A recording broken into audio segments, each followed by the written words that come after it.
जय सद्गुरु ब्रह्म महाराज को जय। गुरु ब्रह्मा गुरुर्विष्णु गुरुदेवो महेश्वरः गुरु साक्षात् परब्रह्मं तस्मै श्री गुरुवे नमः। गुरुवे सर्वलोकानां विसजे भवरोगिणां इति सर्वविद्यानां श्रीदक्षिणामूर्तये नमः। याज्ञवल्क्यं च जनकं सुखसान्दीपमीश्वरम् कृष्णमर्जुन संयुक्तम् उद्धवं च नमो नमः। बृहद्वादिष्टसिद्धान्तं पूर्णबोधोपदेशिकम् श्रीवेङ्कटेश्वर योगेन्द्रं सद्गुरुभ्यो नमो नमः। आत्मानात्मातीतमनिशं केवलात्मोपदेशिकम् श्रीवेमुलरामय्यार्य योगीन्द्रं सद्गुरुभ्यो नमो नमः। चराचरमतीतं च अचलपूर्णोपदेशिकम् श्रीपूर्णानन्दपूर्णय्यार्य सद्गुरुभ्यो नमो नमः। श्रीपूर्णानन्द पूर्णबोधसुधानिधिं पूर्वपुण्यफलप्रदं वेदान्तानन्द सद्गुरुं वेङ्कटरमणार्य गुरुं भजे। पूर्णानंद पुल्लयार्य पुत्ररत्न महागुरुं कृष्णानन्दं युवं दैवं कृष्णमूर्ति नमो नमः। परब्रह्मानन्दवर्षं परापरसमादर्शं ज्ञानाज्ञानतीतानन्द श्री अश्वत्थार्य नमोऽस्तुते। सर्वकालकालप्रत्यक्षं सर्वोत्तमसुशाश्वतं श्रीविरहितानन्दगुरुं श्रीवेङ्कटदासार्यं भजे। अस्मद्गुरुसमारम्भं कृष्णसान्दीपमाध्यमम् श्रीमहाविष्णुपर्यन्तं वन्दे गुरुपरम्परम्। जय सद्गुरु प्रभु महाराज को जय। जय श्री पूर्णानंद पुल्लयार्य सद्गुरु प्रभु महाराज को जय। ఇంతకన్నా మరి ఎక్కువ లేదని చింత చేయనేలా సంతతము గురువాక్యము దలచితి అంతా తానాయా. వేదశాస్త్ర ఇతిహాసములన్నీ వెనుక నిలయమాయా. వేదాసారము తెలిసిన పిమ్మట ఏమి లేకపాయా. ఇంతకన్నా మరి ఎక్కువ లేదని చింత చేయనేలా సంతతము గురువాక్యము దలచితే అంతా తానాయా. దృక్కుల లోపల దృశ్యమంతయు తూలిపోవుటాయా. ఎక్కడ చూచిన బ్రహ్మమయంబిక ఏమి లేకపాయా. మూఢవస్థలు చెందిన పురుషుడు మునిగిపోవుటాయా. మూలములేని శరీరమంతయు ముక్తి జంగుటాయా. ధనము ధాన్యము మీద ప్రేమలు తగులక నీపాయా. తల్లిదండ్రి మరి దైవము గురుడని తలచుటగనమాయా. తను మన ధనములు గురును సొమ్మని దారబోయుటాయా. తరముగాని సంసార సముద్రము దాటిపోవుటాయా. సేవ చేసి గురు కీలక మెరిగితే శ్రేష్ఠుండైపాయా. సేవ చేసి గురు కీలక మెరిగితే శ్రేష్ఠుండైపాయా. శేషమ్మ చెప్పిన వాక్యము వినక చెడిపోవుటలాయా. పరమ పదంబును ఎరిగిన పిమ్మట భక్తుండైపాయా. పరశురామ సీతారామ కృప పరిపూర్ణం బాయా. ఇంతకన్నా మరి ఎక్కువ లేదని చింత చేయనేలా సంతతము గురువాక్యము దలచితే అంతా తానాయా. సంతతము గురువాక్యము దలచితే అంతా తానాయా. జై సద్గురు ప్రో మహారాజుకు జై. ఇందుగల గురు భక్త మండలికు జై. గురు పరంపరముకు జై. జై సద్గురుదేవ. జై గురు. జై గురు. అందరికీ జై గురు. గురు పరంపరముకు జై.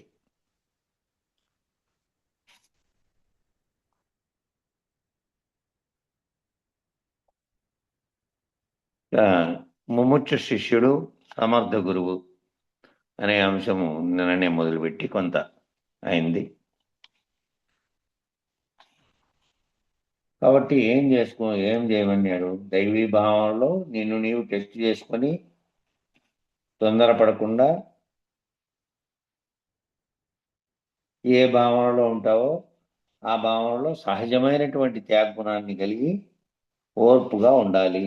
ఆ ఓర్పుగా ఉన్నప్పుడు ఏమవుతుందంటే నిన్ను నీవు గబుక్కున మాట రాకుండా ఇతరులతో వ్యవహరించేటప్పుడు ఆ వ్యవహారంలో అనేక మంది వారి వారి సంస్కారాల ప్రకారం ప్రవర్తిస్తుంటారు. కాబట్టి నీకుతో తారసపడే వాళ్ళందరితో నువ్వు ప్రవర్తించేటప్పుడు నీకు ఓపిక ఉన్నదా లేదా, సహజమైనటువంటి త్యాగగుణంతో రాగద్వేషాలు లేకుండా. ఇంతకుముందు తొందరపడినప్పుడే కదా ఇవన్నీ వచ్చినది, విభేదాలు, ఎవరితోనైనా కూడా బాధలు ఇలాంటివి రావడానికి కారణము అనే భావనతో నిన్ను టెస్ట్ చేసుకోవాలి. నీకు నువ్వే నాలో ఆ లక్షణాలు ఉన్నాయా, నేను ఇప్పుడు ప్రవర్తిస్తున్నది ఎలా ఉంది అనేది చెప్పారు నిన్న. ఓర్పుగా ఉన్నామనుకో, ఓర్పుగా ఉన్నప్పుడు ఏమవుతుందంటే అతను చెప్పేవన్నీ నీలోకి అప్లై చేస్తావు కదా. ఓర్పుగా ఉంటే ఆ చెప్తున్నటువంటి వారి భావనలన్నీ నీరేక ముందు అప్లై చేసుకుంటాం. ఆ సంస్కారయుతంగా ఏ కర్మ ఉందో ఆ కర్మ అంతా అప్లై చేసినప్పుడు అన్ని నీవు ఓర్పుగా విని, ఇప్పుడు అవన్నీ నాలో ఉండబట్టే కదా అతను అట్లా వ్యవహరిస్తున్నది అని నీలో నీవు గుర్తించగలుగుతావు. నీలో ఉన్నటువంటి కూడా లోటుపాట్లన్నింటినీ గుర్తించగలుగుతావు. అట్లా సహనంగా వినగలిగితే ఓర్పుగా ఉన్నప్పుడు మాత్రమే గుర్తించబడగలుగుతావు. ఆ ఓర్పుగా ఉంటేనే గుర్తించగలుగుతారు. ఇతరత్ర గుర్తించలేరంటే కొంతమంది ఆ వినేవాళ్ళు ఊరికే వింటూ ఉంటారు. వాదోపవాదాలు ఇద్దరు చేసుకుంటున్నారనుకో, ఈ మొదటివాడు పూర్తి వాక్యం రానీయుడు. ఇంకా వాని నోట్లోంచి సగం వచ్చిందో లేదో దానికి అడ్డుకట్ట వేయడానికి ఇప్పుడు ప్రయత్నం చేస్తాడు యువతలోడు. దాంతో వాని వాదన వీడు కానీ వీని వాదన వాడు కానీ ఎన్నరు పరస్పరం వాదులాటగా మారుతుంది అది. కాబట్టి వినగలగాలి, గుర్తించగలగాలి చెప్పేది అంటే ఓర్పుగా వినగలిగితేనే కదా. ఇవి ఉండబట్టే కదా బాధలు పడుతున్నది.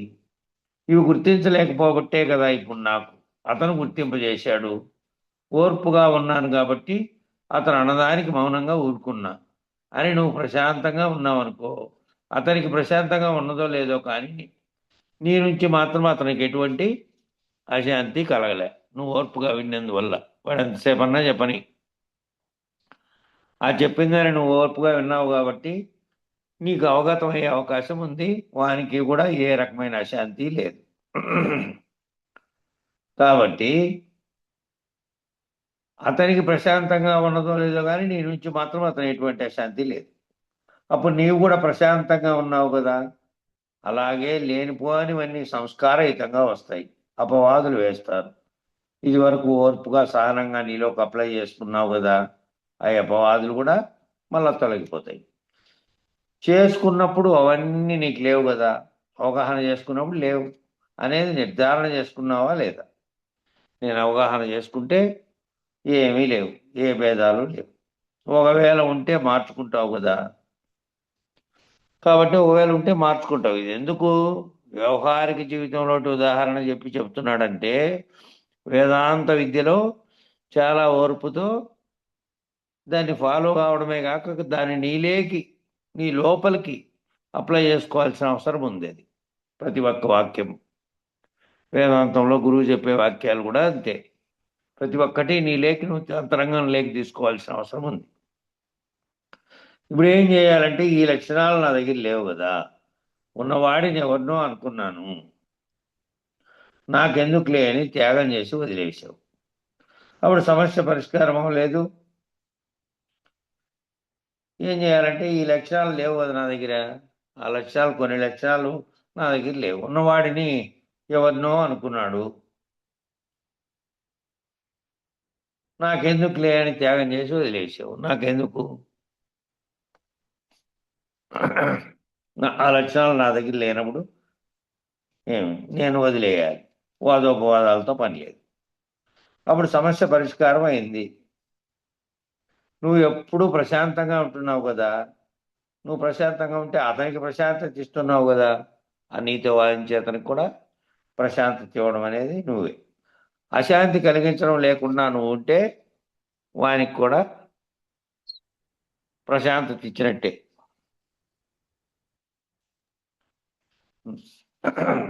ఇట్లా నువ్వు ఎంతో సాధన చేసి ప్రతి మాటని ప్రతి చేతని గుర్తు తెచ్చుకొని చేస్తావు.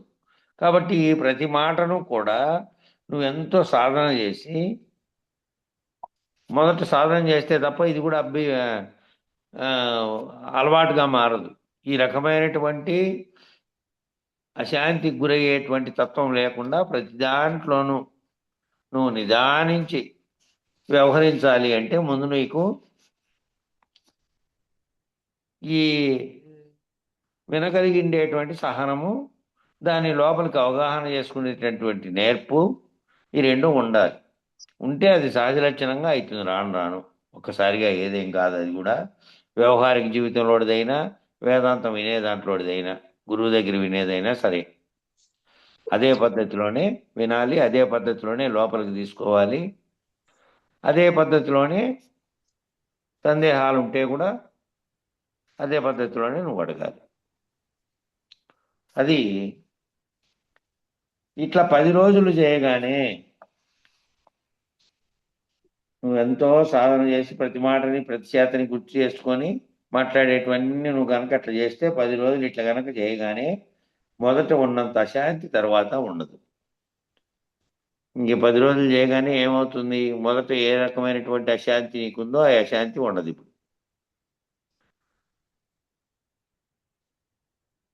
ఎందుకు అంటే మొదట ఏమైంది? ఆందోళనకరమైనటువంటి భావంతో ఉన్నావు, వ్యతిరేకమైనటువంటి ద్వేషభావాలతో.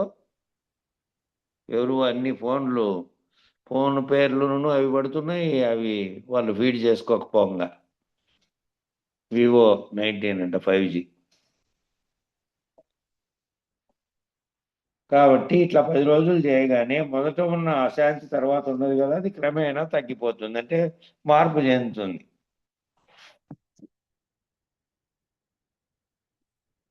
కొన్నాళ్ళు అలా సాధన చేయగా ఏమవుతుందంటే సహజమవుతుంది. ఆ విధంగా సహజం అయిపోవాలి. అట్లా సహజమైనప్పుడు ఏమవుతుందంటే ప్రశాంతంగా దైవీ ఆనందాన్ని అనుభవిస్తున్నావా లేదా? ఇప్పుడు స్వార్థపూరితమైన బాధలు లేవు, ఎవరి పట్ల అశాంతి లేదు, ఎవరి పట్ల ద్వేషం లేదు, ఎవరి పట్ల రాగము లేదు, ఏమీ లేదు. తటస్థంగా, సహనంగా, త్యాగంగా నువ్వు ఉన్నావనుకో, ఎప్పుడు ఆనందంగా దైవీ భావన వచ్చేసింది. అప్పుడు అందరినీ ఒక రకంగా చూడగలిగినటువంటి స్థితి నీకు వచ్చింది. ఇతరులకు ఇబ్బంది కలగకుండా నీవు ఆనందంగా వ్యవహరిస్తావు. ఇతరులకు ఏ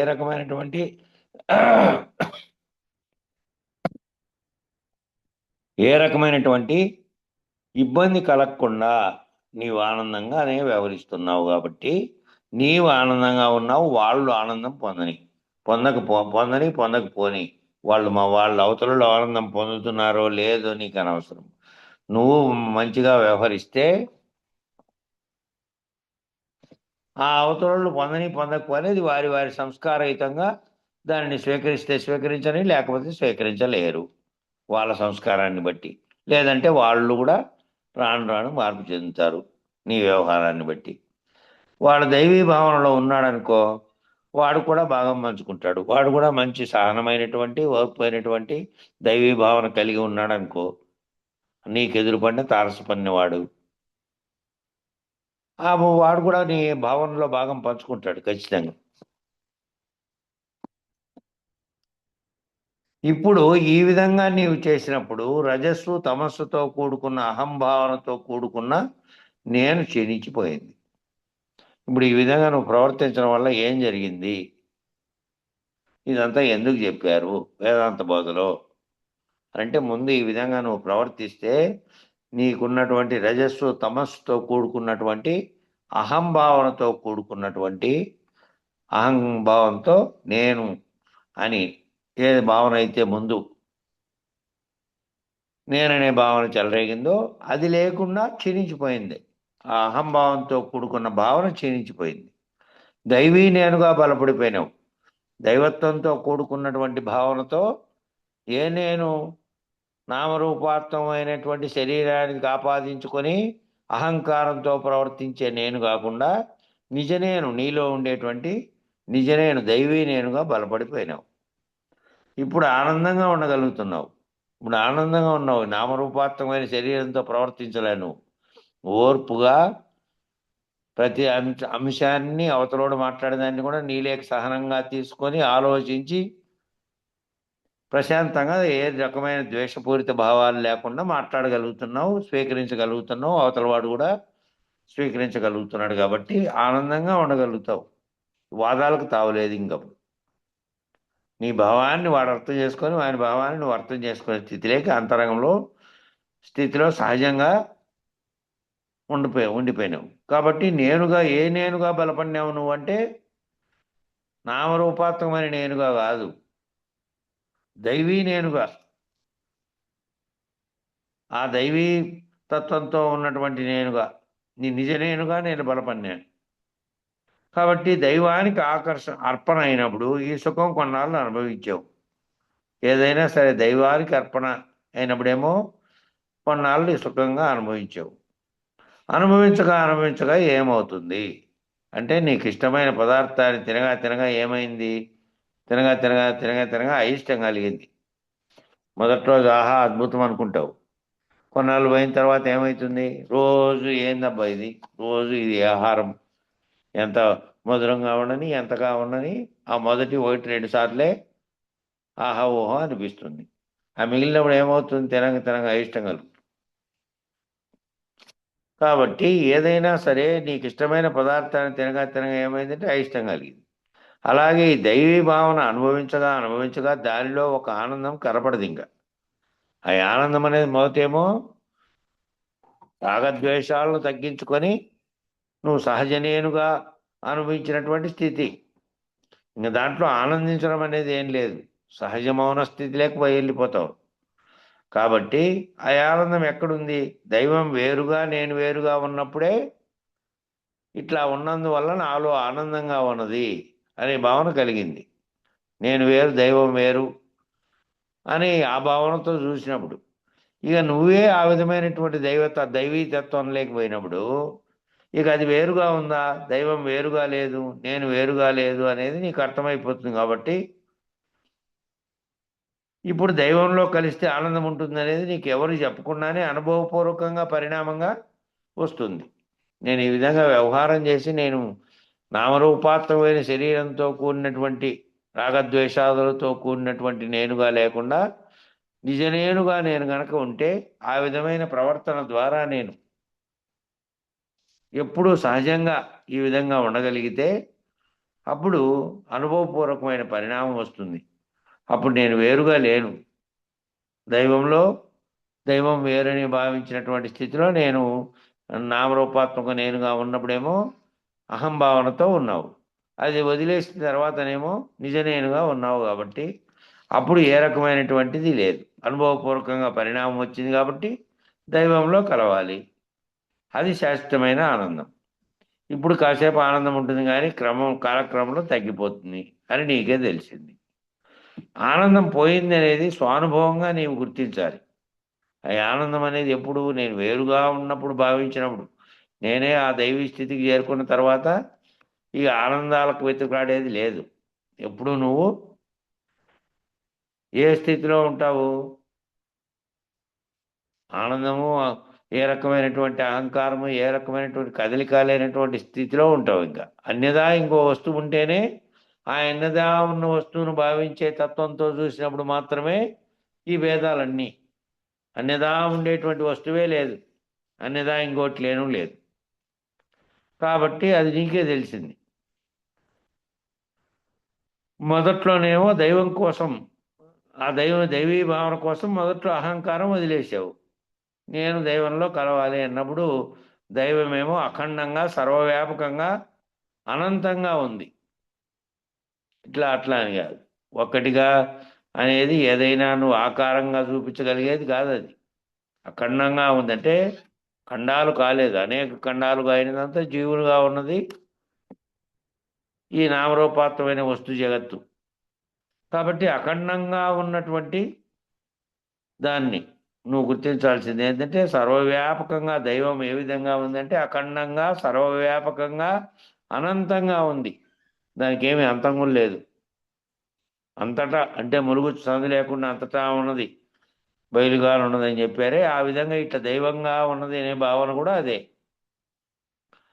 అంతటా ఉన్నటువంటి దాన్ని నువ్వు గుర్తిస్తే, నేనంటున్నదేమో శరీర ధర్మంగా పరిమితంగా ఉంది, అదేమో అపరిమితంగా ఉంది. దైవం అనేటువంటి దైవీ భావన అనేది అపరిమితంగా ఉంది. శరీరం అనేదేమో పరిమితంగా ఉంది. నా శరీరము నా ఆకారంలో నేనని పలుకుతున్నదే ఓ శరీరం పరిమితంగా ఉంది. ఇట్లా అనేక శరీరాలుగా ఉన్నాయంటే ఖండాఖండములుగా ఉన్నాయి. అదేమో అఖండంగా ఉంది.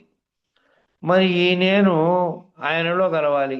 ఆ అఖండంగా ఉన్న దాంట్లో కలవాలంటే ఈ నేను శరీరగతమైన నేను పోవాలి కదా ముందు.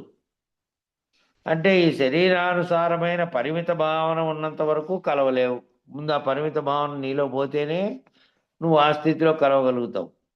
నువ్వు ఎంతసేపు నేను వెంకట్రాముడిని, నేను లక్ష్మీనారాయణను, నేను కృష్ణమూర్తిని, నేను రామపురం అనే భావనతో మళ్ళా నీకుండేటువంటి ఇతరత్ర భావనలు ఉంటాయే ఆ నేనుకు తగిలించుకున్నటువంటివి, అవన్నీ ఉన్నంతసేపు నువ్వు ఎట్టి పరిస్థితుల్లో దాంట్లో కలవలేవు, దాన్ని తెలుసుకోలేవు. ఎందుకంటే ఇది పరిమితమైంది, అదేమో అపరిమితమైంది. దానికి ఏ రకమైనటువంటి నామరూపాలు లేవు, దానికి ఏ రకమైనటువంటి ఈ పరిమితం అనేది లేదు. అపరిమితంగా, సర్వవ్యాప్తంగా, ములుగుచ్చ సందు లేకుండా అంతటా ఉన్నటువంటి, అఖండముగా ఉన్నటువంటి, ఇట్లా ఖండములుగా లేనటువంటిది. ఈ ఖండములుగా అయినవన్నీ కూడా నామరూపాత్మకమైనవి, పేర్లను బట్టి వారి వారి వ్యవహార జీవితాన్ని బట్టి ఉన్నటువంటివి అవి.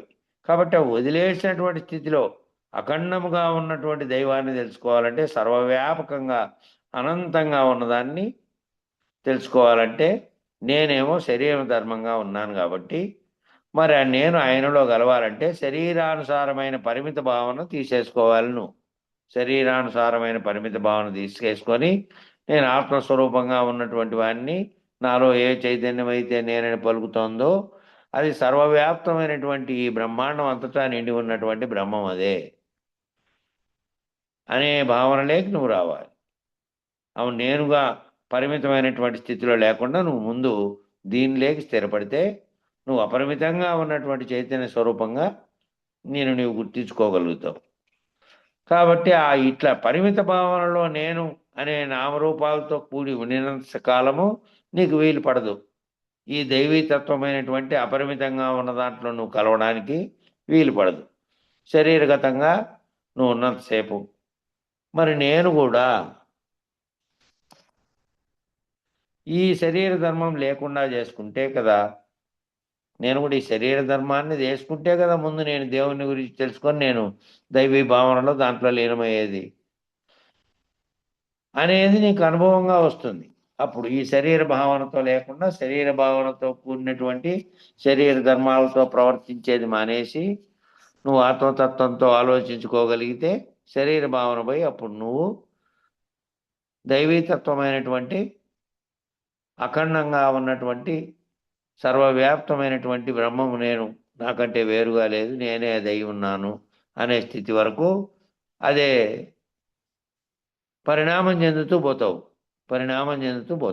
నామరూపాత్మకమైనటువంటి నేను కాటు నుంచి, వ్యవహార నేను కాటు నుంచి, పరిమితమైన నేను కాటు నుంచి అపరిమితమైనటువంటి సహజమైనటువంటి దైవీ భావనతో ఉన్న నేను కాటికి పరిణామం చెందుతూ పోతావు. ఎలాగంటే ఇప్పుడు నీవు అనుభవంతో పనిచేసినప్పుడు మరి నీ కింది వాళ్ళందరికీ చెప్పి పైకి మార్చలేదా? కొత్తగా నీవు ఆచరించి జీవితంలో అనుభవం పొందావు, అనుభవం పొంది వాళ్ళ మీద అప్లై చేసావు, నీవు ఆచరించి చెప్తున్నావు వాళ్ళకు. కాబట్టి నువ్వు ఏదైనా పని ఒక పని చేసావు అనుభవంతో, ఆ పని నేర్చుకున్నావు నువ్వు. నేర్చుకున్న తర్వాత నువ్వు కింది వాళ్ళకందరికీ చెప్పాలనుకో, ఇదిగో నాయన ఈ పని ఇట్లా చేస్తేనే కరెక్ట్గా సరిపోతుంది అని నువ్వు చేసి చూపిస్తే, నువ్వు ఆల్రెడీ నువ్వు పొందిన అనుభవం చేత వాళ్ళు కూడా సులభంగా వాళ్ళు మారుతారు. వాళ్ళు కూడా దాన్ని ఆచరిస్తారు. నీవు ఆచరించి జీవితంలో అనుభవం పొందావు కాబట్టి, అనుభవం పొంది వాళ్ళ మీద అప్లై చేసావు. నీవు ఆచరించి చెప్తున్నావు వాళ్ళకు. నాయన అనేవాడు అనమాట. నాయన ముందు మనకు పని రాకపోతే వాడు వెంటనే కనుక్కుంటాడు. పని రాకపోయినా ఊరికే నాకు చెప్తానని. మనం స్వయంగా చేసి అనుభవం పొందింది అయితే కనుక అప్పుడు వాడు జీతగాడు కానీ లేకపోతే ఇంకోడు కానీ ఈయనకు తెలిసి అనుభవ రీతి చెప్తున్నాడని గుర్తెరుగుతాడు. లేకపోతే ఊరికే ఆదేశాలు ఇస్తానడు, ఈయనకేం తెలియదు అని వాడు గుర్తించగలుగుతాడని చెప్పేవాడు. సొంతంగా చేసింది అనుభవం. వ్యవసాయంలో మామూలు పనుల్లో అయినా సరే తాను చేసినటువంటి అనుభవం ఉంటే అవతల వాడు గుర్తిస్తాడు, తెలుసు ఈయనకు. లేదంటే వానికి తెలిసింది చెప్తాడు నీకు. చెప్పి నువ్వే వాడు చెప్పినట్టు వినాల్సి వస్తుంది. నీ పద్ధతిలో పోయేకుండదు. కాబట్టి నువ్వు ముందు స్వయంగా నువ్వు ఆచరించి అనుభవం పొందింటే ఆ పొందిన దాన్ని అవతల వాళ్ళ మీద అప్లై చేస్తే అప్పుడు నీవు ఆచరించి చెప్తున్నావు కాబట్టి వాళ్ళకు నువ్వు సహజంగా చెబితే వాళ్ళు దాన్ని ఆచరించినప్పుడు వాళ్ళు కూడా నీ అంతటి వాళ్ళు అవుతారు. ఇంట్లో వాళ్ళు నీ అంతటి వాళ్ళు. ఇంట్లో కొత్త కోడళ్ళు వచ్చినప్పుడు వాళ్ళకి వంట చేసేది రాకపోతే అత్తగారు అనుభవంతో ఉండి వాళ్ళకి అట్లా నేర్పిస్తారో ఆ విధంగా అందరికీ అర్థమయ్యేటట్టుగా. అట్లా నీకొచ్చు అనేది తెలిసిపోతుంది అప్పుడు వాళ్ళకు. ఊరికే కసురుకుంటే అని కాదు, నీకొచ్చు అనేది నిరూపణ అవుతుంది. నీకు బాగా వచ్చు, నాకంటే బాగా వచ్చు కాబట్టి మనం వినాలి, మనం నేర్చుకోవాలి, మనం కూడా ఆ విధంగా కావాలి అంటే నీకు వచ్చి ఉండాలి. అనుభవరీత్యా వచ్చి ఉండాలి. ఊరికే ఆదేశాలు ఇచ్చే రీత్యా కాదు. అనుభవరీత్యా వచ్చి ఉంటే అప్పుడు వాళ్ళు కూడా నేర్చుకొని నీ అంతటి వాళ్ళు అవుతారు కదా. మరి నీవు కూడా నేను అక్కర్లేదులే, మీ అంతటా మీరు చేసుకోండిలే అన్నా కూడా కొన్నాళ్ళు నీవు వారికి ఇచ్చినటువంటి జ్ఞానానికి, ఆ గౌరవానికి మేము వదలలేమండి, మరికొన్నాళ్ళు ఉండాలి అని వదిలిపోలేరుగా నిన్ను. నువ్వు కూడా ఆ విధంగా మీరు చేసుకోండి ఇంకా అని అన్నారనుకో, గురువు కూడా అంతే. గురువు దగ్గర కూడా ఇంకా మేము సొంతంగా చేసుకోలేము, ఇంకా కొన్నాళ్ళు మీరు చెప్పాలి, మీ దీనివల్ల మేము ఇంకా పొందాలి అని అంటిపెట్టుకొని ఉంటే చెబుతూ ఉంటారు. ఇంట్లో వాళ్ళు కూడా అంతే. కాబట్టి నీకున్నటువంటి జ్ఞానానికి, ఆ గౌరవానికి వాళ్ళు వదలలేక ఇంకా కొన్నాళ్ళు మీ సూచనలు, మీ సలహాలు, మీ పర్యవేక్షణలోనే మేము చేస్తాము ఇవన్నీ అని నిన్ను వదిలిపోలేరు వాళ్ళు. తరువాత అది కూడా నువ్వు వాళ్ళకి నచ్చజెప్పేసరికి నిన్ను వదిలేయలేదు. నువ్వు వాళ్ళకి తర్వాత నచ్చజెప్పగలిగితే ఇక మీరన్నింటినీ తెలుసుకున్నారు, సర్వమును తెలుసుకున్నారు, మీ అంతకు మీరు వ్యవహరించవచ్చు, మీ అంతకు మీరు ఈ పద్ధతిలో జీవించుకోవచ్చు అని అన్నీ చెప్పారు. కాబట్టి ఇంకప్పుడు వాళ్ళు స్వతంత్రంగా వాళ్ళ స్థాయిలో జీవించేది మొదలు పెడతారు. కాబట్టి అనుభవం ఏదైనా సరే అనుభవం వచ్చేసరికి, దైవీ భావన అనుభవం వచ్చేసరికి ఆ విధంగా అయిపోయావు. వాళ్ళు కూడా వాళ్ళకి, ఎందుకంటే ఇక భేదంగా చూడడం అనేదే పోయింది. కాబట్టి భేదంగా చూసినంత మాత్రం, చూసినంత కాలం అంతరాలు అనేటివి ఉంటాయి, తేడాలు అనేటివి ఉంటాయి. కాబట్టి ఇప్పుడు నీవు అశరీరిగా అవ్వాలి. నువ్వు ఏ విధంగా మారిపోవాలి ఆఖరి కంటే? అశరీరిగా అవ్వాలి. శరీర భావనతో ఆలోచించడం ముందు మానేయాలి. అశరీరంగా ఉన్నది ఏంటి? సర్వవ్యాప్తి చైతన్యంగా ఉన్న స్థితికి నువ్వు పోతే ఆ చైతన్యాన్ని కూడా నిరసన చేయగలిగితే నువ్వు లేవు, నువ్వు నీ గురువు ఇద్దరూ లేరు. ఇద్దరు బయలు స్థితి ఏ విధంగా ఉన్నదో ఆ విధమైన స్థితిలో శరీరం ఉన్నప్పటికీ మీ భావనల్లో అవి లేవు. ఆ లేనటువంటి గుర్తిరిగే శరీరం లేకుండా అవుతారు. ఈ శరీరమే ఉంటుంది దాని సమయం వచ్చే వరకు అనుకోండి. కాబట్టి ఇప్పుడు నీవు అశరీరిగా అవ్వాలంటే ఏం చేయాలి? ఆ అశరీరిగా అవ్వాలంటే నీకు శరీర ధర్మం అంతా తెలియాలి. ముందు శరీర ధర్మం తెలుసుకోమని చెప్పిండేది అదే.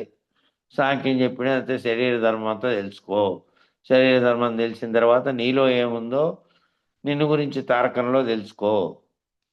అమనస్కంలో ఏముందంటే అన్నిటికీ మూలమైనటువంటి సంకల్పాలను కలగజేసే మనస్సే కారణం కాబట్టి దాన్ని పోగొట్టుకో. అది కూడా పోయిన తర్వాత ఇంకా మహావాక్య విచారణ అంతా తెలుసుకోమన్నారు. ఆ మహావాక్య విచారణలో తేలిండేదే ఈ సృష్టితో సహా సర్వమునకు కారణమైనటువంటి అఖండ ఎరుక అదే, బ్రహ్మము అదే, అన్నీ అదే. కాబట్టి దాన్ని కూడా నిరసన చేస్తే తప్ప ఏమీ లేనటువంటి స్థితికి పొందుతామనేటువంటి భావన తీసుకొస్తారు ఆఖరు. కాబట్టి ఈ ముందు ఇదంతా ఏమిటిది, ఈ ముందు తెలియాల్సిందంతా, ఈ తెలుసుకుంటున్నదంతా ఏమిటి అని అంటే ముందు శరీర ధర్మం తెలియాలి. కాబట్టి శరీర ధర్మం అంతా తెలియాలి. కాబట్టి నేనెవరు, ఇప్పుడు చివరికి నేనెవరనే ప్రశ్న రమణ మహర్షి వేసిండేది. దాన్ని బాగా క్షుణ్ణంగా వ్యవహారంలో క్షుణ్ణంగా పరిశీలించుకోమని చెప్పినే దాని మీద వచ్చినాయి అనేకమైనటువంటి పుస్తకాలు వచ్చినాయి. అట్లాగే ఈ నేనెవరనే దాని మీద నువ్వు నామరూపాత్మకమైన నేను కాడ మొదలుపెట్టి అనేక నేనులు ఉన్నాయి మళ్ళీ నీలోని. వ్యవహార రీత్యా ఎప్పుడెప్పుడు ఏ రకమైనటువంటి భావనతో నువ్వు ప్రవర్తిస్తున్నావో అన్ని రకాల నేనులు ఉన్నాయి. కాబట్టి ఈ నేనులన్నీ పోయి ఒక్కటైనటువంటి అఖండ నేనుగా మారాలి నువ్వు. అప్పుడు అనేకత్వమైనటువంటివన్నీ పోవాలి. కాబట్టి చివరికి నేనెవరు అనే ప్రశ్న వచ్చింది. చివరికి ఏమొచ్చింది? నేనెవరు, నా అసలు స్వరూపం ఏమిటి? చూసావా, నీవెవరు అన్నప్పుడు ఎవరిప్పుడు ఈ శరీర ధర్మాన్నంతా వివరించినాం. శరీర ధర్మం అంతా శరీరంగా ప్రవర్తించినప్పుడు అత్తగా, కోడలుగా, అన్నగా, తమ్ముడుగా, ఈ వ్యవహారంలో ఉండేటి పేర్లు అవన్నీ అన్న, తమ్ముడు, అత్త, మామ ఇవన్నీ శరీరంగా ఉన్నప్పుడేమో నీ శరీరానికి ఒక పేరుగా ఉంది. ఆ పేరుగా ఉన్నప్పుడు ప్రవర్తించకుండా నీలోని అసలైన నేనుగా అహంకార రహితంగా నేను ఆత్మస్వరూపంగా ఉన్నటువంటి స్థితిలో నిలకడ చెందడానికి ఇవన్నీ తెలుసుకొని దాటుకోవాల్సిన అవసరం ఉంది. కాబట్టి ఇదంతా వివరించిండే ఈ ధర్మం అంతా, శరీర ధర్మం అంతా ఎందుకు వివరించారంటే ముందు నీవు శరీర ధర్మ ప్రవర్తనలో నుంచి బయటపడగలగాలి. కాబట్టి శరీరం అనే పనిముట్టుతోనే పనిచేస్తున్నప్పటికీ ఆ పనిముట్టు నేను కాదు, ఆ పనిముట్టును నడిపిస్తున్నవాన్ని నేను. ఆ నడిపిస్తున్నటువంటి స్థితి సర్వవ్యాప్త చైతన్యం నుంచి వచ్చింది అనేది నువ్వు తెలుసుకొని, నీవు ఈ శరీర ధర్మాన్ని అంతా తెలుసుకొని ముందుగానే వాళ్ళకి పంచకోశాలు ఫస్టే చెప్పారనుకో అర్థమవుతుందే? కాదు. ముందు నిత్య దినచర్యల్లో వాళ్ళు జీవించే విధానంలో చెప్పాలి. ఈ పంచకోశాలు నువ్వు కాదు, ఇవన్నీ నువ్వు శరీరంగా భావించేటువంటి 5, 5, 25గా భావించే శరీర తత్వంతో ఉన్నటువంటి దాంట్లో ఒకటి అధిష్టానంగా ఉంది. అది వ్యవహరిస్తోంది, అది చెప్తోంది, అది దాని యొక్క దాని ప్రకారం ఇది నడుస్తోంది. అది అధిష్టానంగా ఉండి ఇది పనిముట్లుగా ఉన్నాయి, అనేక పనిముట్లుగా. ఇది అంతటికీ బ్రహ్మాండానికి, పిండాండానికి అంతటికీ ఒకే ఒక అధిష్టానంగా ఉన్నది. అనేకత్వం నుంచి పోతే ఒకేత్వం, ఏకత్వం అనేది వచ్చినప్పుడు ఆ ఒక్కటే ఉన్నది అనేది తెలుసుకుంటుంది. కాబట్టి అప్పుడు నువ్వు పంచకోశాలు చెబితే అర్థమవుతాయా? మొదటి చెబితే ముందు నిత్య దినచర్యల్లో వాళ్ళు జీవించే విధానంలో చెప్పాలి. చెప్పి దీనిలో స్థిరమవుతారు. ఆ స్థిరమైన తర్వాత అప్పుడు పంచకోశాలు చెప్పాలి, అప్పుడు అర్థం చేసుకుంటారు. కాబట్టి స్థూల శరీరం, సూక్ష్మ శరీరం అని అలా చెప్పకూడదు. స్థూల సూక్ష్మ శరీరాలు కూడా వాళ్ళకి అర్థం కావు. కాబట్టి ప్రారంభ దశలో సాంఖ్యం అంతా అందుకే ఎక్కడి నుంచి పుట్టుకొచ్చిందో అంతా అనేకత్వాన్ని పొందిండేటివన్నీ వివరించి చెప్పి వాటన్నీ తీసేసి మళ్ళీ ఏకత్వం చెప్పినప్పుడు ఈ స్థూల సూక్ష్మ శరీరాలు కారణ శరీరాలు ఇవన్నీ నీ వ్యావహారిక స్థితిగతులన్నీ ముందు అర్థమైన తర్వాతనే అవన్నీ చెప్తే అర్థమవుతాయి. అనేకమైనటువంటి శరీరాలు ఉన్నాయా? అనేకమైనటువంటి నీలో ఉన్న పంచకోశాలుగా ఉన్నవి, ఈ 25, 24 తత్వాలుగా ఉన్నవి, అంతరంగ చతుష్టయం వేరుగా, మిగతాటి భౌతికంగా కనపడుతున్నటువంటి అవయవాలుగా ఉండి మళ్ళా లోపల కనపడకుండా ప్రాణ మనోబుద్ధులుగా ఉన్నవి. వీటన్నిటిని వివరించుకుంటా వచ్చిన తర్వాత స్థూల సూక్ష్మాలు అనేటివి అర్థమైతే వస్తాయి. అప్పుడు నువ్వు ఏ రకంగా జీవిస్తున్నావు, దాని నుండి ఏ పరిణామాన్ని చెప్పాలి. నువ్వు ఆ రకాలైనటువంటి అనేక రకాలైనటువంటి పనిముట్లతో కూడినటువంటి భౌతిక శరీరంలో నేననే భావన చెందుతున్నది ఒకటి ఉంది కదా, ఆ చెందుతున్నది ఏ విధంగా జీవింపజేస్తుంది దీంట్లోకి నీలో నువ్వు పరిశీలించుకోవాలి. ఇది తెలవాలంటే నీలేకే నువ్వు పరిశీలించుకుంటే తప్ప ఏ రకంగా జీవిస్తున్నావో దాని నుండి నీ పరిణామాన్ని చెప్పాలి. నువ్వు ఏ విధంగా జీవిస్తున్నావో నీ పరిణామం ఏం జరుగుతుందో విచారించే కొద్దీ రోజువారీ జీవితాన్ని జీవించే విధానాన్ని సాధనగా చెప్పాలి. రోజువారీ నువ్వు ప్రవర్తనతో మొదలవుతుంది కాబట్టి నువ్వు ముందు అదంతా ఆ తర్కం ద్వారా ఇతరత్ర రోతులు లేకపోవాలి అంటే ముందు నీ వ్యవహార శైలిని చూసుకోవాల్సిన అవసరం ఉంటుంది. కాబట్టి అందుకనే ఈ సాధనాన్ని అంతా జీవించే సాధనాన్ని గురించి మొదలుపెట్టి చెప్తున్నారు. ఎందుకంటే ముందు ఇది స్థిరపడితే తప్ప నువ్వు దాన్ని స్థిరపరచుకోలేవు. కాబట్టి ఇప్పుడు నీవు ఉన్నావు, బాల్యంలో ఫోటో తీశారు, మళ్ళీ కౌమారానికి వచ్చావు, కౌమారంలో ఫోటో తీశారు, యవ్వనంలోకి వచ్చావు, యవ్వనంలో కూడా ఫోటో తీసినారు, వృద్ధాప్యంలోకి వచ్చినావు, మళ్ళీ ఆడ ఫోటో తీశారు, 4 ఫోటోలు ఒకటేసారి లైన్గా గోడ తెగించారు. నేను వచ్చాను, ఎవరండి ఈ ఫోటోలు అని అడిగా. ఇంకొక ఆయన వచ్చాడు కొత్త ఆయన ఇంట్లోకి. ఆయన ఈ 4 దశలని ఎందుకు నిన్ను చూడలే కదా, ఇప్పుడు ఉండే దిశలో చూస్తున్నాడు ముసలిం ఆయన ఇచ్చి. ఎవరు వండాడు 4 ఫోటోలు అంటే అన్ని నేనే అంటావా లేదా? నేనే అంటాను. మరి బాల్యంలో వేరే రకంగా ఉన్నావు, వయసు పెరిగిన తర్వాత శరీరంలో వచ్చిన పరిణామాన్ని బట్టి అట్లే ఉన్నావా? బాల్యంలో ఉన్నట్లే మళ్ళా యవ్వనంలో ఉన్నావా? కౌమార దశలో ఉన్నావా? వృద్ధాప్య దశలో అట్లున్నావా? 4 దశల్లో వేరువేరుగా ఉన్నావు కదా ఫోటోలు.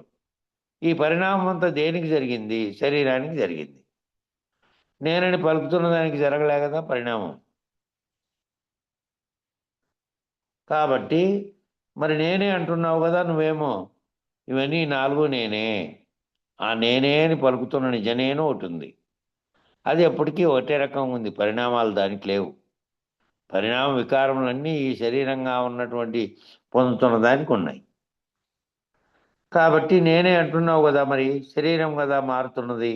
4 అవస్థలు ఉన్నవి కనుక 4 అవస్థలలో శరీరం పరిణామం చెందుతూ వచ్చింది. 4 రకాలైనటువంటి దశలు వచ్చినాయి శరీరానికి. బాల్యంలో పుట్టినప్పటి నుంచి బాల్యావస్థ అయిపోయి కౌమార దశ, యవ్వన దశ, వృద్ధాప్య దశ, ఇవన్నీ దశలు వచ్చినాయి. ఆ 4 దశల్లో కూడా పరిణామం చెందినది ఏంటంటే శరీరం పరిణామం చెందింది. ఆ 4 దశల్లో 4 అవస్థల్లో నేనని చెప్తున్నది ఏమి మారలే. నేనంటున్నది అన్నీ 4 ఆ 4 నావే అంటున్నావు. ఫోటోలు 4 రకాల ఫోటోలు చూపిస్తే 4 నేనే అంటున్నావు. ఆ మార్పులన్నీ దేనికి జరిగాయంటే శరీరానికి జరిగినాయి. నేనని పలుకుతున్న దానికి ఏమీ జరగలే. కాబట్టి అనేది నీవు మారలేదు, శరీరం మాత్రమే పరిణామం చెందుతూ వచ్చింది అనేది నీకు నమ్మకమే కదా. ఎవరు చెప్పినా చెప్పకపోయినా ఇట్లా ఆలోచించుకో. ఎవరు చెప్పి వాళ్ళ ఉదాహరణకు చెప్పి అవన్నీ చూపి చెప్పినా చెప్పకపోయినా నీలేక ఆలోచించుకో. నాలో పరిణామం జరుగుతున్నవేవి? శరీరగతంగా వస్తున్నటువంటి మార్పులన్నీ శరీరానికి వస్తున్నాయి. ఆ 4 అవస్థల్ని వచ్చినాయి. 4 నేనేనని చెప్పింది నేనే అంటున్నది దానికే పరిణామము లేదు. అది తెలుసుకుంటూ పోతే ఆ ఏ జ్ఞానం అయితే వస్తూ అనుభవంగా దానికి వస్తుందో అప్పుడు అజ్ఞానం అంతా పోయి జ్ఞానిగా అవుతుంది, అంతే. కాబట్టి ఏం తెలుసుకోమంటున్నాడు? ఎప్పుడు తెలుసుకోమంటున్నాడు? ఈ 4 అవస్థల్లో శరీరం పరిణామం చెందుతూ వచ్చింది కానీ నేను మారలేదు కదా అనేది నమ్మకంగా నీకు ఎవరు చెప్పినా చెప్పకపోయినా నీకు తెలిసిపోయింది. మరి ప్రతి అవయవమునకు ఏం చెప్తున్నావు? మళ్ళా ప్రతి అవయవం వచ్చినప్పుడు, అవయవాలు వచ్చినప్పుడు ఏం చెప్తున్నావు? నా చెవి వస్తుంది, ఇప్పుడు నా కాలు నొస్తుంది, నాకు ముక్కు నొస్తుంది అని వేరువేరే నా ముక్కు నా చెవి నా కాలు అంటున్నావా లేదా? వేరువేరుగా అంటున్నావు. నిజానికి అవన్నీ కలిపి శరీరం. ఆ శరీరంలో నేనని పలుకుతున్నది అధిష్టానంగా ఉంటే అనుభవిస్తున్న దాన్ని ఆస్వాదిస్తోంది అదే కానీ ఆ అనుభవం శరీరమును దానికి కలుగుతున్నటువంటివన్నీ కూడా శరీరానికి కలుగుతుంది. అయినా నేను శరీరం అనే భావనలోనే ఉంటున్నావు కదా. ఇదంతా విచారణ చేసి ఇన్నిగా చేసినప్పటికీ నా కాలు నా చెవి నా ముక్కు అనేది ఉంది కాబట్టి శరీర భావనలో నుంచి నేను బయటకు తీయాలి కదా ముందు. ఈ శరీర భావనలో నుంచి బయటికి తీయాలంటే శరీరంతో, ఇందుకే శరీరంతోనే నామరూపాత్మక శరీరంతోనే అది పొందుతున్న అనుభవాల రీత్యా చెప్పుకుంటూ వచ్చి ఏది పరిణామం చెందలేదో, ఏది ఏకత్వ స్థితిలో ఉన్నటువంటి చైతన్యంగా ఉన్నదో అది నీవు. అది అంతట్లోనూ పిపీలికాది బ్రహ్మ పర్యంతము సర్వంగా ఉన్నది. బ్రహ్మాండంలో కూడా అదే ఉన్నది. అదే బ్రహ్మాండాన్ని అంతటినీ నడిపిస్తోంది. పంచభూతాత్మకమైనటువంటి బ్రహ్మాండాన్ని నడిపిస్తోంది. సమిష్టిగా అక్కడ అఖండ ఎరుకగా ఉండి, ఇక్కడ వెష్టి ఎరుకగా నేనంటున్నటువంటి దాంట్లో ఉండి నేను నడిపిస్తూ ఉంది. కాబట్టి ఆ భావనలోనే ఉంటున్నావు కదా. ఆ భావనలోంచి బయటికి తీయాలంటే ఎప్పుడు చెబితే నీవు తెలుసుకోగలుగుతావు అంటే దైవీ భావనలో స్థిరమైనప్పుడు మాత్రమే, సహజమైనప్పుడు మాత్రమే తీసుకోగలుగుతావు. నువ్వు ముందు ఈ దైవీ భావనలోకి పోవాలంటే నిన్న మొన్న చెప్పిందంతా వ్యక్తిగా నువ్వు ఎట్లా ప్రవర్తించాలి అనే కాడ మొదలుపెట్టి చెప్పుకుంటూ వస్తే నీకు అన్యంగా తోచకుండానే ఉండాలి. సర్వవ్యాప్తమైనటువంటిదంతా ఒక్కటే, ఆ ఒక్కటే నేను అనేటువంటి దైవీ భావనలోకి నువ్వు రావాలంటే నిన్న మొన్న చెప్పినటువంటి వ్యవహార శైలిలో నీలో మార్పు వస్తే తప్ప, నువ్వు ఆ రకమైనటువంటి భావనలో మార్పు చెందితే తప్ప నువ్వు తీసుకోగలుగుతావు సులభంగా. అంటే దైవీ భావనలో స్థిరమైనప్పుడు మాత్రం అప్పుడు అన్యంగా తోచేది, అన్యంగా ఉండేవాడు లేడు. ఇంకో రకమైనటువంటి శరీర భావనతో మాట్లాడేదే లేదు. నీ స్థితి నువ్వు సహజమైనటువంటి సర్వవ్యాప్తమైనటువంటి సహజ నేనుగా ఉంటావు కాబట్టి, సహజ దైవీ భావనలో ఉంటావు కాబట్టి ఉన్నది ఒక్కటే దైవం. ఆ దైవత్వం నువ్వే అయినావు. ఆ స్థితికి పోయినావు అనుకో, అప్పుడు దైవీ భావనలో అందులో సహజం కాకుండా నేననే స్వార్థపూరిత అహంతో ఉంటే శరీర భావనను నువ్వు వేరు చేయలేవు. నువ్వు ఆ విధమైన భావన లేకుండా మళ్ళా అందులో సహజంగా ఉండాలి అనే స్థితి, సహజమైన స్థితి అంటే ఇందాక నిన్న పాఠంలోని ఇవాళ పాఠం బిగినింగ్లో చెప్పింది అదే. సహజమైపోవాలి అది. ఈ మాట్లాడినప్పుడు కానీ వ్యవహరించినప్పుడు కానీ ఎప్పుడైనా సరే శరీరం నేననే నామరూపాత్మక సహజత్వం నుంచి అలవాటుగా చేసి లాస్ట్కు సహజ దైవీ భావన స్థితిలోకి నువ్వు పోవాలి అని. కాబట్టి ఆ భావనలో అందులో నువ్వు సహజం కాకుండా మళ్ళా నేననే స్వార్థపూరిత అహంతో ఉంటే అప్పుడు శరీర భావనను వేరు చేయలేవు. నువ్వు శరీర భావన వేరుగా అందే దైవీ స్థితిని పొందను లేవు, దాన్ని తెలుసుకోను లేవు. శరీర భావన వేరు కావాలంటే మళ్ళీ నేననేటువంటి స్వార్థపూరితమైనటువంటి నేను నాదనే అహంకార భావన ముందు తొలగిపోవడానికి కదా అనేకత్వం లేవు, ఏకత్వం స్థితిలోకి నువ్వు రావాలని బోధించుకుంటూ వచ్చింది. కాబట్టి ముందు నడవడికతో జీవితంలో, వ్యవహారిక జీవితంలో నడవడికంతా ఎందుకు చెప్పారంటే నువ్వు ఆ స్థితిని అందుకునే కోసం. కానీ నీవెవరనేది గుర్తించాలి అని అంటే నేను ఇందాక చెప్పారు కదా పైన, నేననేది గుర్తించాలంటే అని చెప్తున్నటువంటి నేను, నాకు, నాది అనే భావనలన్నీ శరీరంగా పరిణామం చెందుతున్న దానికే. ఆ లోపల నేనంటున్నటువంటి సహజ స్థితిలో ఉన్నటువంటి దానికి లేదు. ఏ పరిణామం అన్నీ కూడా శరీరానికి జరుగుతున్నాయి. అది సహజ స్థితిలో ఉంది. అది ఏకత్వంగా ఉన్నటువంటి సర్వవ్యాప్త బ్రహ్మాండమంతటా నిండి మన చైతన్యంగా ఉన్నదనేది నువ్వు గుర్తించుకోగలిగితే అప్పుడు అనేకత్వంగా శరీరం పొందుతున్న దాంట్లో నేననే స్వార్థపూరితమైనటువంటి అహంకారం, ఆ రకమైన భావన రాదు నీలో. ఆ రకమైన అహంకారంతో ఉంటే శరీర భావనను నిన్ను వేరు చేయలేదు, కష్టం. ఎప్పటికీ అదే భావన ఉంటుంది నీలో. నేనంటే నా పేరుతో కూడా వచ్చినటువంటి ఇతరత్రా వచ్చినటువంటి అన్ని నేనులు వస్తాయి. అప్పుడు నేను ఫలానా నామరూపాత్మకం, నేను ధనవంతుణ్ణి, నేను బలవంతుణ్ణి, నేను ఫలానా కులము, నేను ఫలానా అని అనేక ఫలానాలన్నీ చెప్తున్నావే. పదవి రీత్యా ఇంగో రీత్యా చెబుతున్న నేనులన్నీ కూడాను అహంకారపూరితంగా దేహానికి ఆపాదించుకొని చెబుతున్నవే. నిజనేనికి ఇవన్నీ లేవు. అసలైన నేనుగా ఉన్నదానికి ఇవన్నీ ఇన్ని రకాలైనటువంటివన్నీ లేవు. కాబట్టి ఈ అహంభావనతో, స్వార్థపూరిత భావనతో, శరీర భావనతో చెప్పేది వేరు చేయాలంటే ముందు నువ్వు సహజం కావాలి. దైవీ భావనలో సహజమయ్యే స్థితి నీకు వచ్చే వరకు నేను దాంట్లో నుంచి వేరు చేసే కయ్యలేదు. కాబట్టి నీవెవరన్నది కూడా గుర్తించలేవు. నీవెవరు అనేది గుర్తించాలంటే కూడా ముందు ఈ స్వార్థపూరిత అహంకార భావనను వదిలిపెట్టాలి. గుర్తించినా ఆచరించలేవు. ఒకవేళ గుర్తించినా ఆచరించాలంటే నువ్వు సహజ స్థితిలో ఇతరులతో ప్రవర్తించేది వచ్చే వరకు ఆచరించను కూడా లేవు. అవకాశం ఉంటే ఆచరిస్తావు, లేకపోతే ఇబ్బంది పడినప్పుడు ఆచరించవు, వదిలేస్తావు. వదిలేయకుండా మళ్ళీ నీలో అదే మొదలవుతుంది పాతది. కాబట్టి ఆచరించేది, సహజంగా ఆచరించేది అలవాటుగా మారాలి అని అంటే ఆ అవకాశాన్ని నువ్వే కల్పించుకోవాలి. ఇతరులతో మాట్లాడినప్పుడు, ఇతరులతో వ్యవహరించినప్పుడు, నీ జీవితంలో నువ్వు వ్యవహరించినప్పుడు నేను ఏ విధమైన పద్ధతిలో వ్యవహారం చేస్తున్నా అనేది. లేకపోతే ఇబ్బంది వచ్చినప్పుడు వదిలేస్తావు. కాబట్టి ముందుగా పరిపూర్ణంగా దైవీ భావనతో సంబంధపడి ఉండాలి. పరిపూర్ణంగా ఏ అంశం తీసుకున్నా, ఏడు తీసుకున్నా, ఏం మాట్లాడినా, ఏం వ్యవహారం చేసినా ముందు శరీర భావనతో కూడినటువంటి భావన లేకుండా ఏకత్వ స్థితిలో ఉన్నటువంటి సర్వవ్యాప్త చైతన్యంగా ఉన్నటువంటి నేను అనేటువంటి నిజ నేను, దైవీ భావనలో ఉన్నటువంటి నేనుగా ఉండాలి. ఉండి దాంతో సంబంధపడి ఉండాలి ఏ వ్యవహారం చేసినా. ఇలా విడిపోకుండా ఉన్నప్పుడు, విడిపోతే అంటే విడిపోవడము అంటే వ్యవహారం లేక నేను తలెత్తింది అనుకో, ఎప్పుడు తలెత్తినా వ్యవహారం నేను లేక వచ్చేస్తుంది. కాబట్టి దాంట్లో నుంచి విడిపోకుండా ఉండే భావనలో, నీ నిజ నేనులో ఎప్పుడు ఉండే భావనలో దైవీ భావంతో ఉండాలి. అలా విడిపోకుండా ఉన్నప్పుడు ఆ దైవంలో కలవాలనేది నీకు తెలియబడుతుంది. ఆ దైవం వేరుగా లేదు. ఇంకా దైవంలో కలవాలి నేను పోయి అనేది లేదు. నేనే ఆ రకమైన చైతన్యంలో ఉన్నా. నేనే ఆ చైతన్య స్థితిలో ఉన్నటువంటి సర్వవ్యాప్త దైవంగా ఉన్నటువంటి దాంట్లో నాకంటే వేరుగా లేదనేది నీకు తెలియబడుతుంది. కాబట్టి ఏ సమయానికి ఏ సంస్కారయుతంగా ఏ విషయం ఏ సమయానికి రావాలో ఆ సమయానికి ఆ వ్యక్తులు వస్తున్నారు కదా. ఏ సమయానికి ఏ సంస్కారయుతంగా ఏ విషయం ఏ సమయానికి రావాలో ఆ సమయానికి ఆ వ్యక్తులు వస్తున్నారు. వచ్చి ఆ విషయాన్ని నీ మీద అప్లై చేస్తున్నారు. ఆయా సందర్భాల్లో వేరువేరుగా వస్తున్నటువంటి వ్యక్తులు నీ జీవితంలో తారసపడిన వాళ్ళు వస్తున్నారు.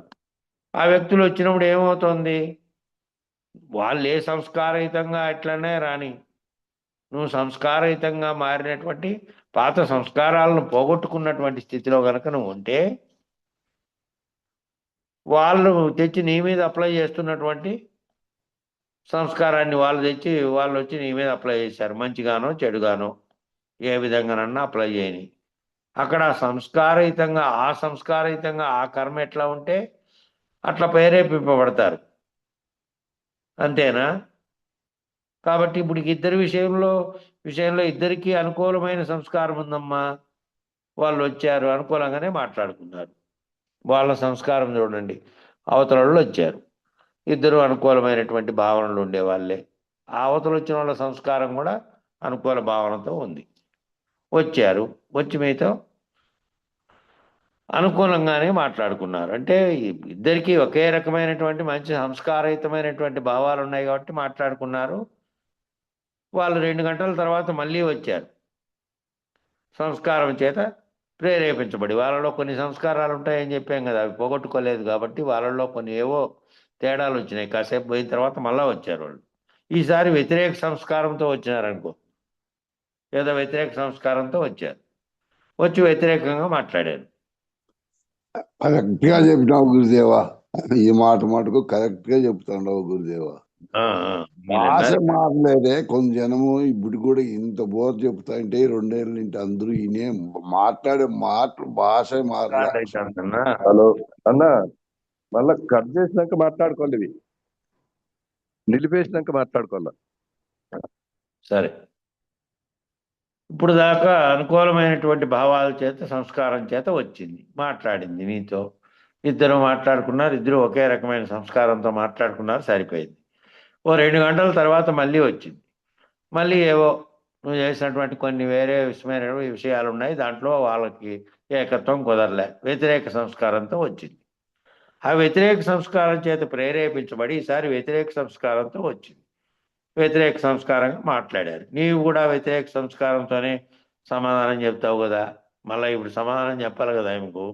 ఇంతసేపు అంతకుముందు వచ్చినప్పుడేమో ఏవో కొన్ని అనుకూల అంశాలు మాట్లాడుకున్నారు కాబట్టి ఇద్దరికి ఏం భేదాలు రాలే. ఇప్పుడు ఏవో వ్యతిరేక అంశం వచ్చింది, ఆమెలో వచ్చింది. నువ్వు కూడా వ్యతిరేక భావంతో సమాధానం చెప్తావు కదా. ఇప్పుడు ఇద్దరి భావాలు కలియవు. ఎందుకు కలవలేదు అంటే ఆమె నీలో వ్యతిరేక సంస్కారాన్ని చూస్తోంది. ప్రేరేపించి ఇదిగో ఇట్లా చేసావు, నువ్వు ఇట్లా చేసావు అని చెప్పింది వచ్చి. నువ్వు మళ్ళీ నిన్ను సమర్థించుకునే కోసం చేస్తావు. అవి విరమర్చి చెప్పడానికి తగినటువంటి భావన నీలో ఉంటే కనుక మళ్ళీ వ్యతిరేక సంస్కారం చెప్పడానికి కాకుండా ఇదిగో ఇదిగో ఇట్లా జరిగిందని వివరించడానికి ప్రయత్నించే సంస్కారం నీలో ఉండాలి. లేదంటే ఏం చేస్తావంటే ఇద్దరికి భావాలు కదలవు కాబట్టి ఆమె ఏ విధంగా నీకు వ్యతిరేకంగా చెప్తాను, నువ్వు అదే విధంగా వ్యతిరేక సమాధానం చెప్తావు. వ్యతిరేక సమాధానం చెప్తానే అప్పుడు ఇద్దరి భావాలు కదలలేవు, కలియవు. భేదభావన వచ్చేసింది. 2 గంటల క్రితం ఇద్దరు ఒకే భావనలో ఉన్నారు, కానీ ఇప్పుడు లేదు. అప్పుడు చర్చించిన అంశాలు వేరు, అంశాలు వారీగా మారిపోతూ ఉంటాయి అప్పుడప్పుడు వ్యవహారంలో. కాబట్టి 2 గంటల తర్వాత వస్తే భేదభావం ఎందుకు వచ్చింది? అదే వ్యక్తి కదా, అదే వ్యక్తి. దేనిలో ఉంది తేడా ఇక్కడ అంటే అక్కడ ఆ విషయంలో ఉంది, విషయం మాట్లాడుతున్న విషయంలో ఉంది. అప్పుడు ఒక రకమైన అంశం వచ్చింది, ఆ అంశం పట్ల ఇద్దరికీ అనుకూల భావన ఉంది, మాట్లాడారు, ఏ రకమైన భేదము రాలే. ఇప్పుడు తీసుకొచ్చిన అంశంలో తేడా ఉంది, ఆ భావనలో ఇద్దరికి ఒకే రకమైన భావన లేదు. కాబట్టి ఆ విషయగతమైనటువంటి భేదాలు వచ్చినాయి. విషయగతమైన భేదాలు వచ్చినాయి కాబట్టి విషయం అట్లా ఉంది. కాబట్టి మీరు ఏ విషయం చేత ప్రేరేపించబడినారో మాట్లాడుకునేటప్పుడు, తాదాత్మ్యం చెంది ఉన్నారో, సంబంధపడి కాసేపు మంచిగాను కాసేపు వైరుధ్యంగాను జీవించినప్పుడు నీకేమవుతుంది అంటే అశాంతిగా ఉంటుందా, ప్రశాంతంగా ఉంటుందా? కాసేపు ఏమో మంచిగా ప్రేరేపించబడి మంచిగా తాదాత్మ్యం చెంది మంచిగా మాట్లాడారు కాసేపు. మీరు ఏ విషయంలో తాదాత్మ్యం చెందారో, ఏ విషయము ఇద్దరికి అనుకూలమైనటువంటి భావాలను లేకెత్తించిందో దాంట్లో బాగున్నారు. ఒక విషయం మళ్ళీ ఇంకోటి వచ్చింది, వేరే విషయం. ఆ విషయమేమో ఒక్కొక్కరికి ఒక రకంగా ఉంది. ఆ విషయం మీద ఏకాభిప్రాయం లేదు కాబట్టి ఆ విషయం వారికి అనుకూలంగా ఉంటే వారు, దానికి అనుకూలంగా దానికి వ్యతిరేకంగా ఉన్న వాళ్ళు వ్యతిరేకంగా మాట్లాడారు. అదే మనుషులే, అదే 2 గంటలే తేడా. కాబట్టి విషయంలో వేరే వైరుధ్యం వచ్చినప్పుడు ఏమవుతుంది? అశాంతిగానే ఉంటుంది. ప్రశాంతంగా ఎట్లుంటుంది? వైరుధ్యం లేకపోయినప్పుడు కదా ప్రశాంతం. అప్పుడు వేరుగా భావాలతో మాట్లాడుకున్నప్పుడు కదా ఇద్దరికి వేరుగా వచ్చింది. కాబట్టి వ్యతిరేకంగా మాట్లాడుతున్నా, అనుకూలంగా మాట్లాడుతున్నా విషయాలు పోగొట్టుకోగలిగిన స్థితిలో నువ్వు దైవీ భావనతో ఉండగలిగితే అన్నిటి రకంగా చూడగలిగేది. సహజమైనటువంటి స్థితిలో ప్రకృతిలో అనేకమైన మనకు అనుకూలంగా వ్యతిరేకంగా జరుగుతున్నాయి. అనుకూలంగా ఉన్నప్పుడు ఆనందంగా ఉన్నాం, వ్యతిరేకంగా జరిగినప్పుడు ఏం చేస్తావు? ప్రకృతి ధర్మంగా జరిగినాయి కొన్ని. ఏం చేస్తావు? రేపేదో పని చేయాలని అన్ని సిద్ధపరచుకున్నావు, తోటలో సిద్ధపరచుకున్న తర్వాత రాత్రే తుఫాను మొదలైంది. నువ్వు ఏం చేయాలి? నీదేమైనా తప్పు ఉందే? వ్యవహార జగత్తులో నువ్వు అనుకున్న దానికి వ్యతిరేకంగా జరుగుతోంది. కాబట్టి అనుకూల వ్యతిరేకతలు రెండింటినీ సమానంగా స్వీకరించగలిగే స్థాయిలోకి నువ్వు రావాలి. కాబట్టి ఆ వ్యతిరేకంగా వచ్చిన ఆ విషయధర్మంగా వచ్చింది. విషయాన్ని ఏ విషయంలో ఆమెకు వ్యతిరేకత ఉందో ఆ విషయధర్మంగా వచ్చింది. వచ్చేతలకి అంతకుముందు అనుకూల విషయాల పట్ల వచ్చినప్పుడేమో ఇద్దరు కలిసి మాట్లాడుకున్నారు, 2 గంటల్లోనే వ్యతిరేకంగా మాట్లాడుకున్నారు. ఆ వేరే విషయం వచ్చింది. కాబట్టి వైరుధ్యమైనటువంటి విషయాల్లో విషయాల్లోకి మీరు జీవించకుండా, విషయాల్లోకి దిగిరాకుండా ఉన్నటువంటి తత్వంలోకి ఎదిగితే అప్పుడు ప్రశాంతంగా ఉంటుంది. ఏది వ్యతిరేకము అనుకూలంగా ఉన్నప్పుడు వేరు వేరు స్పందనల్లో ఒకే రకమైనటువంటి తత్వంతో నువ్వు సమాధానం చెప్పగలిగే స్థితి, మళ్ళీ ఆమె సమాధానం పడగలిగే స్థితి రావాలి. కాబట్టి ఇట్లా వైరుధ్యంగా జీవించినప్పుడు ఏమవుతుంది నీకంటే అశాంతిగా ఉంటుంది, ప్రశాంతంగా ఉండదు, అశాంతిగా ఉంటావు. అప్పుడు నీవు అశాంతిగా ఉన్నాను, దానిలో నుంచి నేను బయటపడి నేను ప్రశాంతతను పొందాలని నీలో తహతహ ఏర్పడుతుంది. ఈ విధమైన వాదోపవాదాలతో నేను అశాంతిగా ఉన్నాను, అశాంతిగా కాకుండా ప్రశాంతంగా నేను ఉండాలంటే ముందు నేను ప్రశాంతతని పొందాలి. అప్పుడు తహా ఏర్పడినప్పుడు ప్రశాంతత కోసం ఏ విధమైన జీవితం జీవించాలనేది నీవు వెళ్ళి గురువుని అడగాలి. నీ జీవితంలోనే వచ్చింది అనుకో తీవ్ర అశాంతి, అందుకు కదా మళ్ళా గురువు దగ్గరికి పోయినావు. నీ వ్యవహారం అంతా బాగా జరుగుతోంది, అన్ని రకాల అనుకూలంగా జరుగుతాయి. వ్యతిరేక దెబ్బలు అనేవి వస్తాయి మళ్ళా ఒకసారి. వారి వారి కర్మల ఫలితంగా వచ్చినాయి కొన్ని. వస్తే అప్పుడు గందరగోళానికి గురయ్యావు. ఇన్నాళ్ళు ఈ విధంగా ఉండే, ఇప్పుడు ఉన్నట్టుండి నాకు ఈ కష్టాలన్నీ ఎందుకు వచ్చా అని అనుకుంటావు. అది సహజమైనటువంటి స్థితిని నువ్వు పొందలేదు కాబట్టి అయ్యో అని మళ్ళీ గురువు దగ్గరికి పోయినావు. గురువుని అడిగినావు. వెళ్ళి అడిగినప్పుడు నీకు ప్రశాంతత ఎలా లేకుండా పోయిందో చెబుతారు. ఆ గురువు ఏం చెప్తాడు? ఈ రెండు సమానమైనమ్మా, రెండు వేరువేరుగా చూసే దృష్టికోణంలోంచి నువ్వు బయటపడాలి. ముందు స్వార్థంతో, అహంకారంతో, రజోగుణంలో నువ్వు అట్లా జీవించినావు. జీవించినప్పుడేమో నీకు ప్రశాంతత లేకుండా పోయింది. అంతకుముందు ఉన్నప్పుడు ప్రశాంతత ఉన్నప్పుడేమో అనుకూల క్షణాలు, అనుకూల విషయాలు ఉన్నప్పుడల్లా నీకు ప్రశాంతత ఉంది. వ్యతిరేకమైనటువంటి వచ్చినప్పుడల్లా ఈ విషయాలను నీలేక ఆపాదించుకొని అయ్యో నాకు కష్టాలు వచ్చాయి, అయ్యో నాకు ఇప్పుడు విషయ భేదం అంతా వచ్చేసింది. ఆ భేదాన్ని నీలేక అన్వయించుకొని వచ్చినావు. అప్పుడు గురువు ఆ భేదాలను రెండింటిని గురించి చెప్తాడు. నీ అనుకూల వ్యతిరేక భావాలు కలగడానికి కారణమైనటువంటి అవి అన్నిటికీ ఎట్లొచ్చినాయో చెప్పి, ఏ లక్ష్యంతో నువ్వు జీవించాలో, ఏ విధంగా జీవిస్తే ముందు నీలేకి వచ్చినటువంటి ఆ శాంతి అంతా పోతుందో, ఎట్లా ఏ లక్ష్యంతో జీవించాలనే నీ లక్ష్యాన్ని చెప్తాడు గురువు. ఏ లక్ష్యంతో నువ్వు ఎట్లా జీవించాలి, ఎట్లా జీవిస్తే అప్పుడు నువ్వు వేరుగా నామరూపాత్మకమైన స్వార్థపూరిత నేనుగా కాకుండా సర్వవ్యాప్త దైవీ భావనతో నువ్వు ఎట్లా జీవించగలుగుతావు అనేది అప్పుడు వేరు ఆ సంఘటనలను వివరించి గురువు చెప్తాడు. అవన్నీ ఒక్కటేను అనేటివి కూడా చెప్తాడు.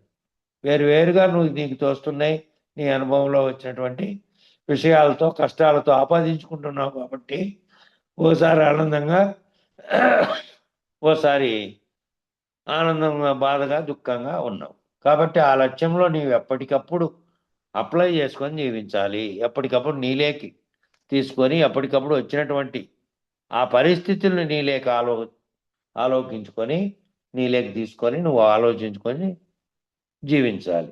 అప్పుడు ఈ లక్షణాన్ని అధిగమించగలుగుతావు. దేనివల్ల అశాంతి కలుగుతుంది అనేది నీకు తెలిస్తే నువ్వు దాన్ని అధిగమించగలుగుతావు. కాసేపు ప్రశాంతత, కాసేపు అశాంతి, కాసేపు బాధ, కాసేపు సుఖం, ఇవన్నీ కలుగుతున్నాయి కదా. దేనివల్ల కలుగుతున్నాయి? ఆ విషయాన్ని నీవు సరిగా అవగాహన చేసుకున్నప్పుడు వేరు విషయాలు వచ్చినాయి నీకు. పొద్దు నుంచి సాయంత్రం వరకు 4 రకాల విషయాలు వచ్చినాయి. దాంట్లో సుఖంగా ఉన్న విషయాలు, ఆనందంగా ఉన్న విషయాలు, మళ్ళా బాధను కలిగించే విషయాలు, దుఃఖాన్ని కలిగించే విషయాలు, అశాంతి కలిగించే విషయాలు కూడా వచ్చినాయి. ఆయా సందర్భాలలో నీకు కలిగినటువంటి అనుభవం చేత ఆ విషయాలతో నువ్వు అనుభవం చెందినప్పుడు శరీర భావనతో చూశావు కాబట్టి వేరుగా కలిగినాయి. నిజానికి శరీర భావనతో చూడకపోతే ఆ 4 సంఘటనలు, 5 సంఘటనలు జరిగినవన్నీ ఒక్కటే అనే భావనలేకి నువ్వు కనుకపోతే నీలో ఏదైతే చైతన్యంగా ఉన్నదో దాని దృష్టితో చూస్తే అది దీంట్లోకి ఆపాదించుకోలేదు, సాక్షిత్వ స్థితిలో ఉంది. అది అట్ట చూస్తే సాక్షిత్వ స్థితిలో నుంచి శరీరంగా ఆపాదించుకోకపోతే ఇవన్నీ వస్తున్నటువంటి 4 రకాలైనటువంటి ధర్మాలన్నీ ఆయా విషయాలకు సంబంధించిన ధర్మాలే తప్ప ఆ నిజనేనుకు లేవు అనేటువంటిది నీకు అర్థమైపోయి కాసేపు ఇవన్నీ కలుగుతున్నాయి కదా, దేనివల్ల కలుగుతున్నాయి విషయాన్ని నీవు సరిగా అవగాహన చేసుకున్నప్పుడు అక్కడ ఇద్దరూ బాగానే ఉన్నారు. విషయాన్ని అర్థం చేసుకుంటేనేమో నువ్వు నీతో వాదించే వాళ్ళిద్దరూ బాగానే ఉన్నారు. రెండో విషయం వచ్చినప్పుడు భేదభావన ఎప్పుడైతే వస్తుందో దేనివల్ల వచ్చింది అంటే అక్కడ కూడా విషయమే. ఇక్కడ అనుకూల భావన ఒక విషయంలో వచ్చింది, అక్కడ వ్యతిరేక భావన ఒక విషయంలో వచ్చింది.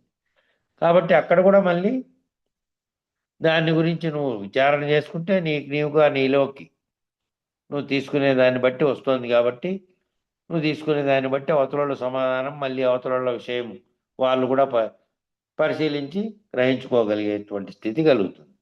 కాబట్టి ఇక్కడ అక్కడ దేనివల్ల వచ్చింది? అనుకూల వ్యతిరేక భావాలు రెండు దేనివల్ల వచ్చినాయంటే విషయం వల్ల వచ్చినాయి, విషయాన్ని బట్టి వచ్చినాయి. అయితే భేదభావం ఎందుకు కలిగింది అంటే ఆ విషయం నచ్చకపోవడం వల్ల. నచ్చిన విషయంలోనేమో అనుకూల భావం వచ్చింది, ఏకత్వ భావం. నచ్చని విషయంలోనేమో వ్యతిరేక భావన వచ్చింది. ఎందుకు నచ్చలేదు? దేనివల్ల నచ్చలేదు? ఎందుకు నచ్చలే? మరి అది ఎందుకు నచ్చింది, ఇది ఎందుకు నచ్చలే? అక్కడే గుణంతో ఉండబట్టి, గుణాన్ని బట్టి వ్యవహరించినావు కాబట్టి, ఆయా గుణాల యొక్క విజృంభణ నీలో జరిగింది.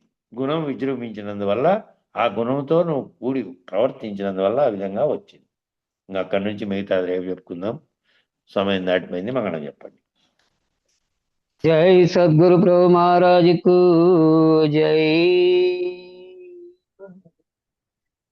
శ్రీకరం బైనట్టి ఓంకార పీఠమున ప్రాకటంబుగ హరికి బానునకును ఏకముగ వెలిగేటి యాజ్ఞవల్కే మరియు జోకతో రాజఋషి జనకపతికి జయమంగళం నిత్య శుభమంగళం జయతు జయమంగళం మహోత్సవ మంగళం. ఎల్ల కాలమునందు ఎడతెగని బ్రహ్మంబు తెల్లముగ శిష్యులకు తేటపరచి యుల్లమూరంజిల్ల కల్ల ఎరుకను మాన్పు పల్ల పోతుల పుల్ల యారులకును జయమంగళము నిత్య శుభమంగళం జయతు జయమంగళం మహోత్సవ మంగళం.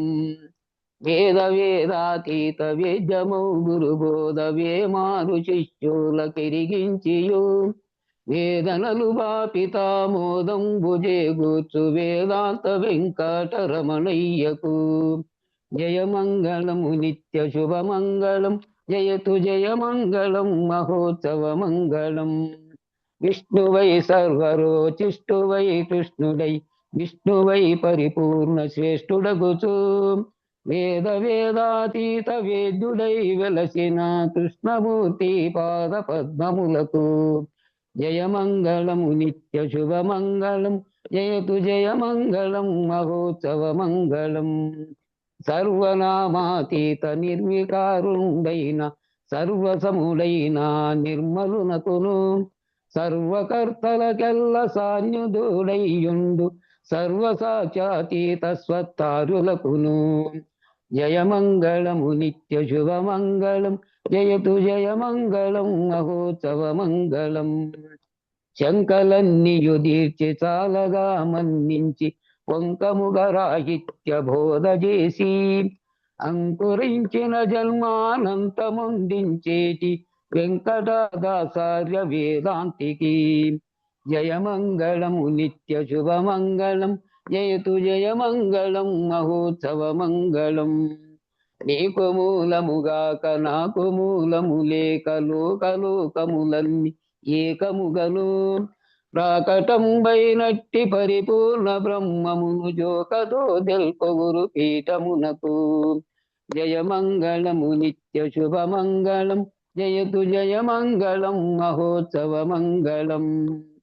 మంగళం గురుదేవాయ మహనీయ గుణాత్మని సర్వలోక శరణ్యాయ సాధురూపాయ మంగళం మంగళం మంగళం. జై సద్గురు ప్రభు మహారాజుకు జై. జై పూర్ణానంద పుల్లయ్యారి సద్గురు ప్రభు మహారాజుకు జై.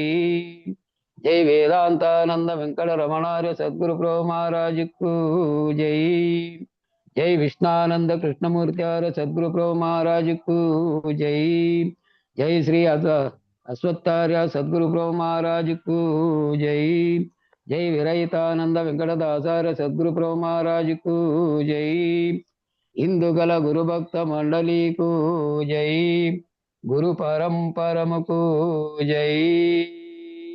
సర్వం సద్గురు చరణారవిందార్పణమస్తు. సర్వే జనా సుఖినో భవంతు. ఓం శాంతి శాంతి శాంతి. జై గురుదేవ. అందరికీ